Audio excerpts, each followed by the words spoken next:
Before diving into this incredible story, remember to subscribe to the channel and turn on notifications. Here, every story has something to say, and you won't want to miss a single one. The sun was setting behind the red mountains of Arizona, casting long shadows over Emma Harper's ranch. The warm wind stirred up the dust, and crickets chirped in the oppressive silence of the plains. Emma, alone for several years on this vast, remote land, tended the cattle and the fences. Her life was simple, but hard, and each day demanded constant effort. As she approached a narrow canyon to check on a scattered herd, she heard a faint moan. Intrigued and worried, she followed the sound to a crevice where a young man lay covered in blood, his torso riddled with arrows. His clothes were in tatters and his face contorted with pain. Emma felt her heart pounding. She had never imagined facing a situation like this. Without hesitation, she took out her water bottle, gave him a drink, and then improvised some bandages with an old sheet. Her hands were trembling, but she continued, speaking softly to reassure him, "Hang on, it's going to be all right." The young man, despite his pain, looked at her with deep, dark eyes. "Tay," he murmured hoarsely.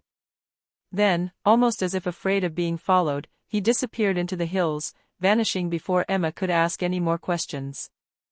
She stood there alone, breathless, aware that this simple yet courageous act might have just changed her life forever. Little did she know that the very next day, Tay's warriors would come knocking at her door, transforming her peaceful ranch into a place of tension and respect.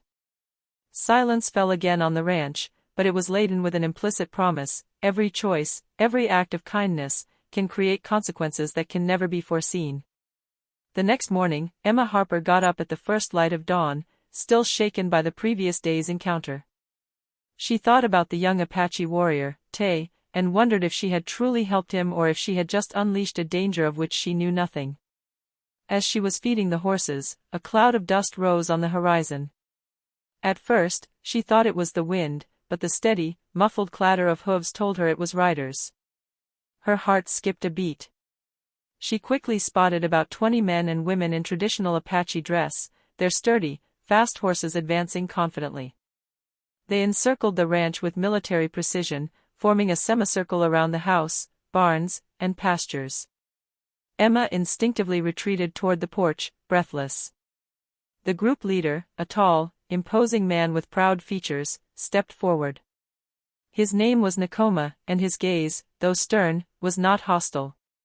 He stopped a few meters from Emma and spoke in a firm but calm voice. "We've come for the one you helped yesterday." Emma felt a wave of anxiety and curiosity mingle. I don't understand," she stammered. Nakoma knelt slightly in a gesture of respect. "Your action is not forgotten. You saved Tay, and for us, that deserves recognition. We have not come to do harm, but to honor what you have done."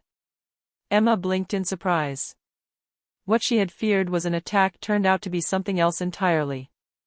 Yet, surrounded by these seasoned riders, she knew that every gesture, every word, could trigger a catastrophe. She took a deep breath and said, "Very well, but please, stay on my land and don't touch anything without my permission." Nakoma nodded. "We will respect your rules. But know that from now on, your ranch is under our watchful eye." Emma then understood that the life she knew was about to change forever. What had begun as a simple act of kindness would now immerse her in a world of traditions, loyalty, and mutual respect, but also of unforeseen risks. The sun shone high in the sky, but the shadow of the Apache encirclement hung over the ranch, both menacing and fascinating. The days that followed were strange for Emma. The Apache warriors remained on her land, but they caused no damage. Instead, they silently helped repair the collapsed fences and reinforced the barns battered by past storms. Their movements were precise, efficient, imbued with an ancient discipline. Nakoma regularly visited Emma to discuss the organization of the work. They communicated through gestures and simple words, each trying to understand the other. Little by little, Emma learned a few words of the Apache language, and Nakoma strove to understand her explanations about how the ranch operated. One morning, while they were repairing a broken fence together, Nakoma said, "Your help yesterday, showed that your heart is courageous. Few humans would do what you did. Emma, surprised by the sincerity of his words, replied humbly. I didn't know who you were, or what that might lead to. I just did what I thought was right. Mutual respect slowly developed, but the shadow of mistrust never completely disappeared. Neighboring villagers murmured about this unusual alliance, and some regarded Emma with suspicion. But the young woman was beginning to understand that Nakoma and his warriors were not enemies. They adhered to a code of honor that demanded loyalty and gratitude. One evening, around an improvised campfire, Tay returned to the ranch. He had recovered from his injuries, and his face reflected deep gratitude.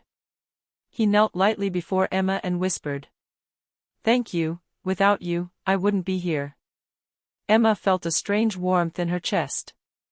What she had thought was a threat had revealed a world of loyalty and unexpected bonds.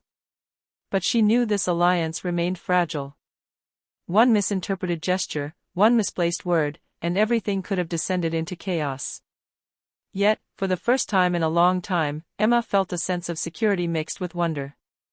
The warriors were now around her, not as intruders, but as silent protectors, watching over her ranch and her life. In the following weeks, the Harper Ranch seemed to be thriving like never before. With the help of the warriors, the fences were strong, the animals were better cared for, and Emma had even learned new techniques for conserving water and crops under the hot Arizona sun. However, all was not peaceful. Some of the locals, jealous and suspicious, began to whisper about the ranch, protected by the Apaches. Rumors circulated in the neighboring village, a white woman cooperating with Native American warriors. For many, it was inconceivable. One morning, as Emma was driving the cattle to the pasture, she spotted a group of men on horseback in the distance. They were approaching quickly, clearly hostile. Her heart raced. Nakoma and Tay arrived at her side, their faces set and determined. They are conflict hunters, Nakoma murmured. They seek to sow fear and discord. Before Emma could react, the men partially surrounded the herd, trying to intimidate the young woman. But Nakoma, with a calm gesture, raised his hand and murmured a few words in his language. The warriors advanced, forming a protective barrier around Emma and the animals. The confrontation remained silent for several minutes, each side assessing the other. Then, realizing that the Apaches' determination and unity were absolute, the intruders slowly retreated, preferring to avoid a direct confrontation. After they left, Tay approached Emma. Your courage and respect for our people saved your ranch today. Many would have fled, but you trusted. Emma realized that the alliance with Nakoma and his warriors was not only useful, but vital. What she had believed to be a simple act of kindness had transformed into a strong bond, capable of protecting what she loved. For the first time in a long time, she felt that the ranch was no longer an isolated and vulnerable place. It had become a sanctuary, defended not by walls or fences, but by the honor, loyalty, and courage of men and women from a world she had never imagined. But Emma knew that peace was fragile. Every smile and every gesture of trust had to be protected, because outside, the world continued to judge and threaten what she had built with so much effort and mutual respect. The days passed, and a new routine settled into Harper Ranch. Nakoma and his warriors worked alongside Emma, sharing knowledge and techniques, and forging a bond that went beyond a simple alliance. The barriers between their two worlds began to crumble, replaced by mutual respect and understanding. One morning, Tay returned to the ranch. His wounds were completely healed, and his gaze, full of gratitude, rested on Emma. Without you, I would never have come back, he said softly. Emma felt a profound emotion wash over her. She had saved a life, but that life was now supporting hers in a way she could never have imagined. Nakoma gathered all his warriors around the campfire that evening. He spoke with solemnity and dignity. We honor the woman who saved one of our own. Her kindness and courage prove that respect and loyalty know no bounds. We promise to watch over this ranch and its inhabitant as if they were our own. The warriors bowed their heads in silence, sealing the promise with an ancient oath understood only by them. Emma, moved to tears, felt a weight lift from her shoulders. What had begun as a simple act of kindness had transformed into an unbreakable bond, built on trust, courage, and respect. As the weeks passed, the ranch became a sanctuary where humans and warriors coexisted in harmony. The neighbors, witnesses to this unusual alliance, gradually began to understand the value of this relationship. A selfless act could change not only a life, but an entire world. Emma stood on her veranda one evening, watching the sunset set the mountains ablaze. Around her, cattle grazed peacefully, and warriors conversed quietly.